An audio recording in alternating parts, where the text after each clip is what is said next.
ये जानकर बड़े ही आश्चर्यचकित होंगे कि किस तरह वेदांत के कुछ सत्य इतने स्पष्ट होते हैं कि हम उन्हें रोज देखते हैं फिर भी समझ नहीं पाते। स्वामी विवेकानंद इसीलिए कहते हैं कि ये एक ओपन सीक्रेट अर्थात खुला रहस्य है। हम सभी दिन में न जाने कितनी बार ही स्वयं को दर्पण में देखते हैं, लेकिन यहाँ जीव और ब्रह्म अर्थात आत्मा का बड़ा ही गूढ़ रहस्य है जो हमारे सामने होते हुए भी हमसे छिपा रहता है।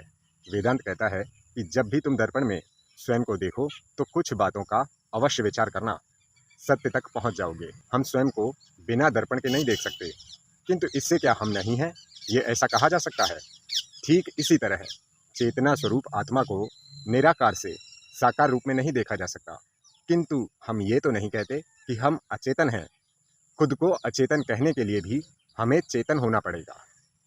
दर्पण में दिख रहे प्रतिबिंब को देखकर जब हम कहते हैं कि देखो मैं हूँ, मेरा अस्तित्व है, ठीक उसी समय वह प्रतिबिंब भी कहता है कि देखो मैं हूँ, किंतु क्या वह वास्तविक है? नहीं ना।